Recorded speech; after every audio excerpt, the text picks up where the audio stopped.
परिचय। सर, हम आव्यूह के सिद्धांत को कहाँ लागू करते हैं? बेटा, हम आव्यूह का उपयोग रेखीय समीकरण की प्रणाली की संहत तथा सरल विधि को प्राप्त करने के लिए करते हैं। विभिन्न कंप्यूटर अनुप्रयोगों के लिए क्या हम आव्यूह का उपयोग कर सकते हैं? आव्यूह के संकेतन और संक्रियाओं का उपयोग पर्सनल कंप्यूटर के लिए इलेक्ट्रॉनिक स्प्रेडशीट प्रोग्राम में किया जाता है, जिसका बारी बारी से व्यापार तथा विज्ञान के विभिन्न क्षेत्रों में प्रयोग किया जाता है, जैसे बजट, बिक्री प्रक्षेपण, लागत अनुमान, प्रयोग के परिणामों के विश्लेषण आदि में। सर, क्या आव्यूहों का गुणा किया जा सकता है? हाँ, हम आव्यूह का गुणा कर सकते हैं। इसकी विधि अलग है। क्या तुम सीखना चाहते हो? हाँ सर। ठीक है, आज मैं तुम्हें आव्यूहों के गुणन के बारे में सिखाऊंगा। उद्देश्य: इस पाठ के अंत में आप निम्न करने में सक्षम हो जाएंगे। एक अदिश से एक आव्यूह में गुणा करना, एक आव्यूह के योगफल के गुणधर्म को समझना, एक अदिश गुणन के गुणधर्म को जानना, आव्यूहों के गुणन की विधि को जानना, एक आव्यूह के गुणन के गुणधर्मों को समझना, एक अदिश से एक आव्यूह का गुणन। आव्यूह के गुणन के दो प्रकार होते हैं, अदिश गुणन तथा आव्यूह गुणन। अदिश गुणन आसान है। हम बस एक नियत संख्या लेते हैं जिसे एक अदिश कहा जाता है तथा उसका गुणन आव्यूह की प्रत्येक प्रविष्टि से करते हैं। दिए गए आव्यूह ए के लिए 2a ज्ञात कीजिए। 2a ज्ञात करने के लिए प्रथम अदिश गुणन करने के लिए हम सिर्फ 1 2 का गुणा आव्यूह में प्रत्येक प्रविष्टि से करते हैं। अतः उत्तर निम्न है। आव्यूह का ऋण आव्यूह। आव्यूह के ऋण आव्यूह को घटा a से निरूपित किया जाता है। हम निरूपित करते हैं घटा a बराबर घटा 1a, आव्यूह के योगफल के गुणधर्म। वास्तविक संख्याओं के लिए योगफल के आधारभूत गुणधर्म आव्यूह के लिए भी सत्य है। मान लीजिए कि a, b तथा c m गुणा n आव्यूह हों, तब 1 a जमा b बराबर b जमा a, जो कि क्रम विनिमय का गुणधर्म है। 2 सहचर्य गुणधर्म है a जमा b जमा c बराबर a जमा b जमा c। 3 योग का तत्समक 1 m गुणा n आव्यूह o इस तरह है कि a जमा o बराबर a।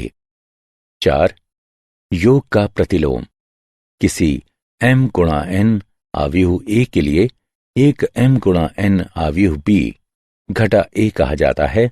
इस तरह है कि a जमा b बराबर o, अदिश गुणन का गुणधर्म। साधारण बीजगणित के सभी नियम आव्यूहों के योगफल या व्यवकलन अथवा उनके अदिशों के गुणन पर आधारित हैं। प्रथम गुणधर्म है यदि a तथा b समान कोटि की 2 आव्यूह हों तथा यदि k एक अदिश हो, तब k a जमा b बराबर k a जमा k b।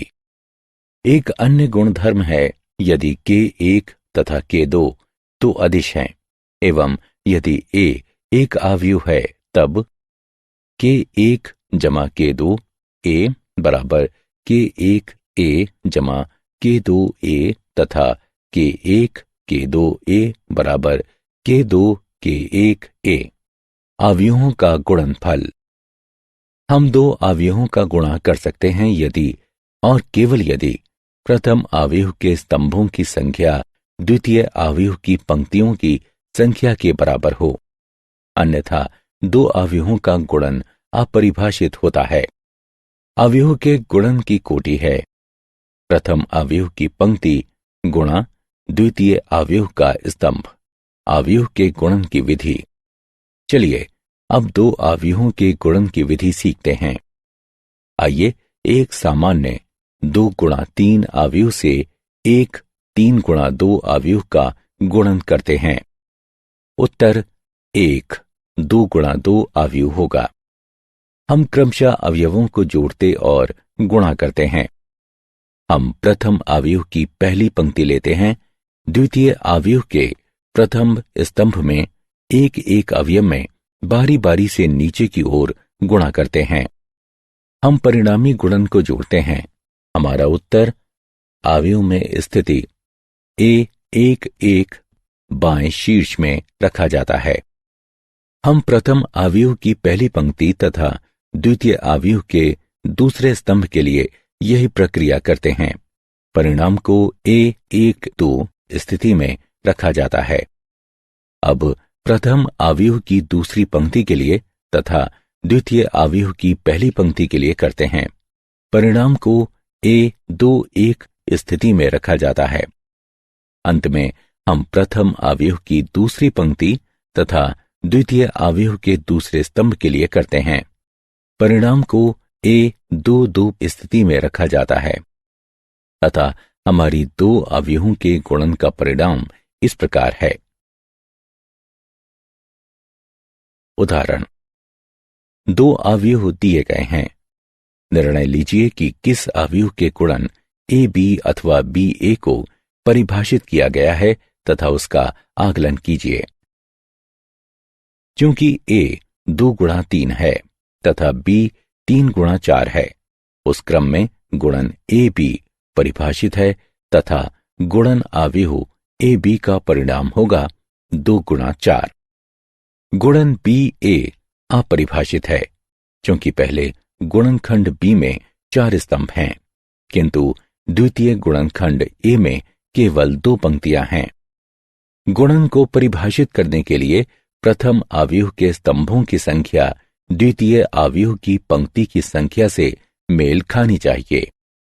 हल, ए में पंक्ति 1 तथा बी में स्तंभ 1 का डॉट गुणन लेने पर ए बी में 1 1 प्रविष्टि मिलती है।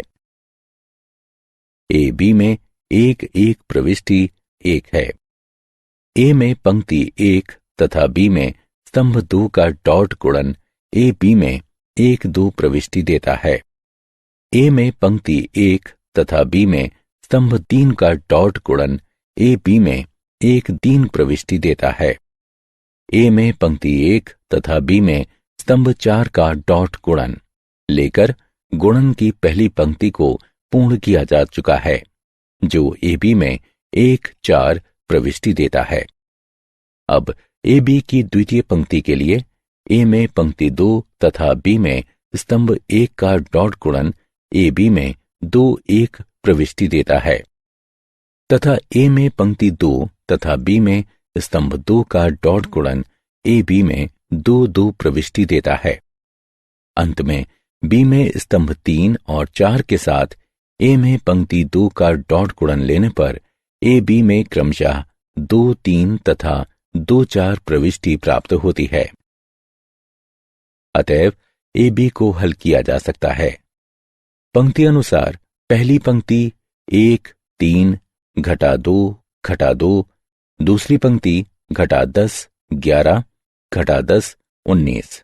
अवयव के गुणन के दौरान विचार किए जाने वाले कुछ बिंदु। यदि ए बी परिभाषित है तब बी ए परिभाषित होना चाहिए। अवयवों के गुणन की अक्रम विनिमयता, यहां तक कि अगर ए बी तथा बी ए दोनों परिभाषित हों तो ये आवश्यक नहीं है कि ए बी बराबर बी ए होगा। अवयवों के गुणन के गुणधर्म।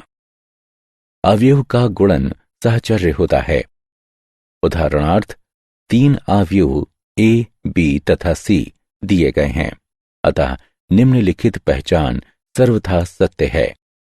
ए बी गुणा सी बराबर ए गुणा बी सी। योग में अवयव का गुणन वितरण होता है। ए गुणा बी जमा सी बराबर ए गुणा बी जमा ए गुणा सी।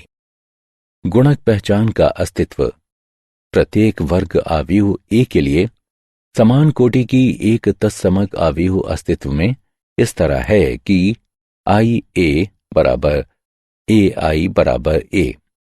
उदाहरण, x तथा y ज्ञात कीजिए यदि x जमा y बराबर है अवयव पंक्ति अनुसार पहली पंक्ति 7 0 दूसरी पंक्ति 2 5 के तथा x घटा y बराबर है अवयव पंक्ति अनुसार पहली पंक्ति 3 0 दूसरी पंक्ति 0 3 के।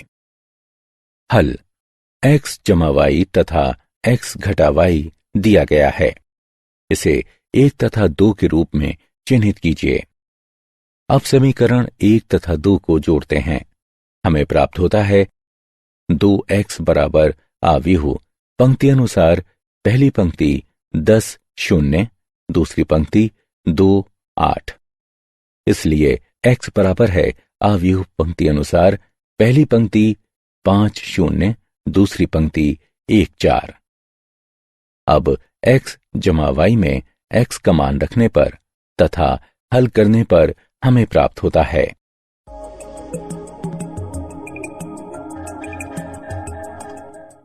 अवयव y बराबर है पंक्ति अनुसार पहली पंक्ति 2 0 दूसरी पंक्ति 1 1 के।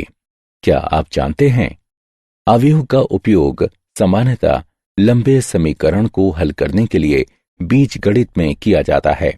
चरों जैसे कि x तथा y लिए गए हैं तथा संख्याओं के वर्ग या आयताकार ग्रिड बनाने के लिए परिणामी संख्याओं को पंक्ति एवं स्तंभों में व्यवस्थित किया गया है। प्रश्नों को और अधिक सहजता से हल करने के लिए इन संख्याओं की गणना की जाती है। सारांश। आइए हमने जो कुछ सीखा है उसे संक्षेप में दोहराएं। घटा a बराबर घटा 1 गुणा a घटा b बराबर a जमा घटा 1 गुणा b, a जमा b बराबर b जमा a जमा b जमा c बराबर a जमा b जमा c, जहां a b तथा c समान कोटि की हैं। k गुणा a जमा b बराबर k गुणा a जमा k गुणा b, जहां a तथा b समान कोटि की हैं, k अचर है। k जमा l गुणा a बराबर k गुणा a जमा l गुणा a, जहां k तथा l अचर हैं। हम दो अवयवों का गुणा कर सकते हैं यदि और केवल यदि पहले अवयव के स्तंभों की संख्या दूसरे अवयव की पंक्तियों की संख्या के बराबर हो। a गुणा bc बराबर ab गुणा c, a गुणा b जमा c बराबर a गुणा b जमा a गुणा c।